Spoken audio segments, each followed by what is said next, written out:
आज की कहानी एक ऐसे गाने की है जिसके लिए रैपर रफ्तार ने एक सजेशन दिया था और सुपरस्टार सिंगर सीजन 2 के विनर मोहम्मद फैज़ ने इस गाने में एक पार्ट गाया है।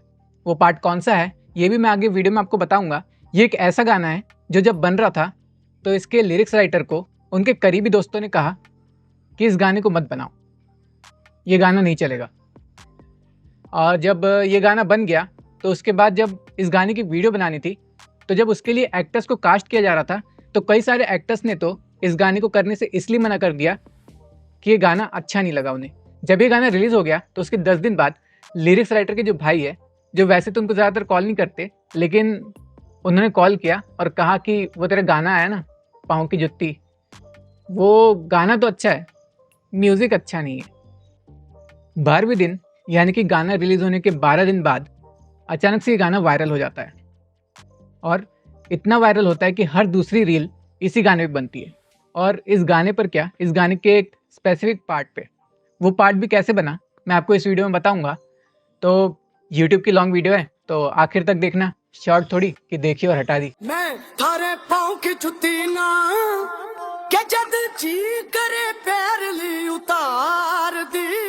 इस गाने के बनने की शुरुआत 6 साल पहले हुई थी, जब इस गाने के लिरिक्स राइटर जानी को ये थॉट आया कि मैं सोना हूँ मिट्टी नहीं कि तेरी शर्ट पे लगी तन्ने झाड़ दी, जिसका बहुत ही सिंपल सा मीनिंग है कि आपको मेरी कीमत पता नहीं है, आप मुझे ऐसे ट्रीट करते हो कि मैं आपकी शर्ट पे लगी हुई मिट्टी हूँ कि लगी और आपने झाड़ दी।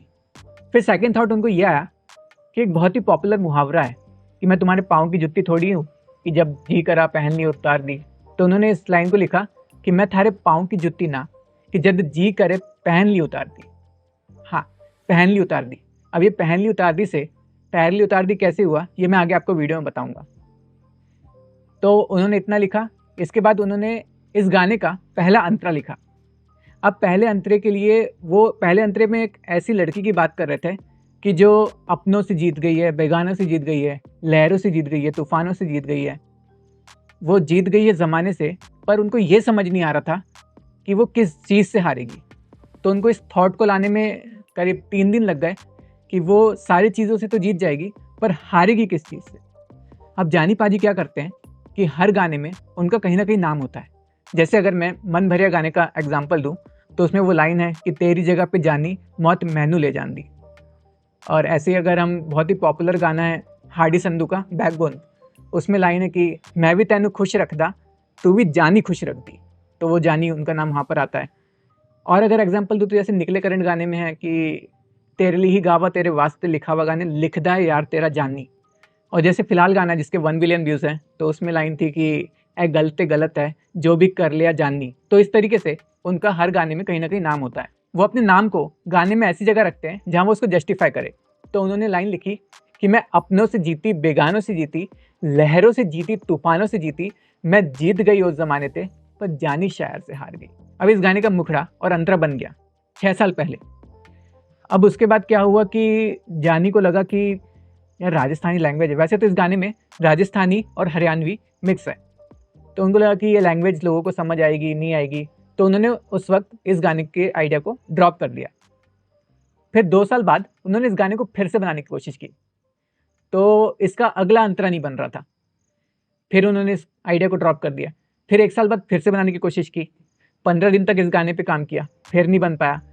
फिर वो होता है ना कि जिस चीज़ का जब वक्त होता है वो तभी होती है।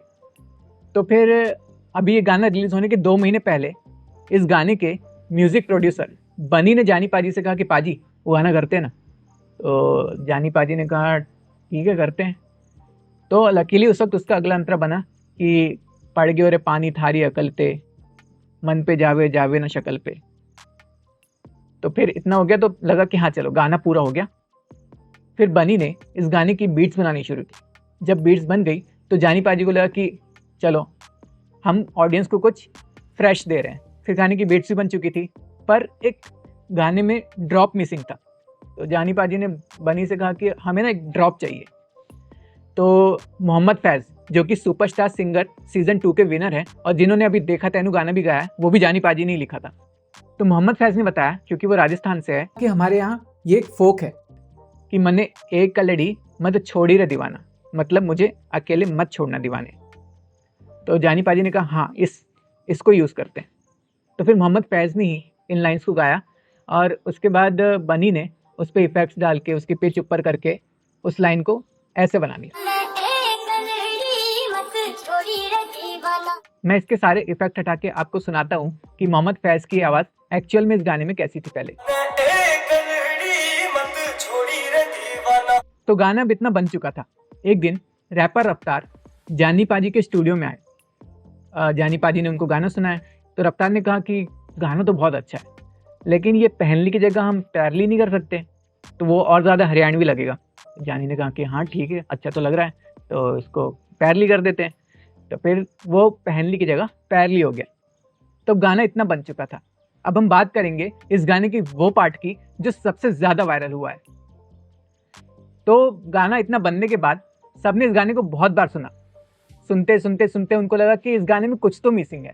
तो जानी पाजी को लगा कि इस गाने के एंड में हमें एक पार्ट रखना चाहिए, और वो पार्ट ऐसा हो कि तुम अपनी सारी चीज़ें अपने पास रखो, मैं अपनी जगह ठीक। तो उन्होंने लिखा कि थारा पैसा थारी दौलत थारी गाड़ी थारा नाम थारा बंगला थारा काम थामी रखो रे। तो जब ये पार्ट लगा कि उन्हें लगा कि हाँ चलो कुछ अच्छा बन गया है। उन्हें ये तो नहीं पता था कि हाँ कुछ बहुत ही ज़्यादा ये वायरल हो जाएगा, लेकिन उनको लगा कि हाँ चलो कुछ अच्छा है और गाना अच्छे से ख़त्म हो रहा है। तो जब इतना हो गया तो अब बात आई कि इस गाने को गाएगा कौन। अब इस गाने को गाने के लिए एक ऐसी अलग वॉइस चाहिए थी जिसमें एक एटीट्यूड भी हो और उदासी भी हो। तो इस गाने को गाने के लिए नूरान सिस्टर्स में से ज्योति नूरान को फाइनल किया गया। अगर आप नूरान सिस्टर्स को नहीं जानते तो उनका एक पॉपुलर गाना है हाईवे फिल्म का पटाखा गुड्डी, तो वो गाना नूरान सिस्टर्स ने गाया है। तो उसमें से जो ज्योति नूरान है उन्होंने इस गाने को गाया और वो इस गाने के लिए एकदम परफेक्ट वॉइस साबित हुई।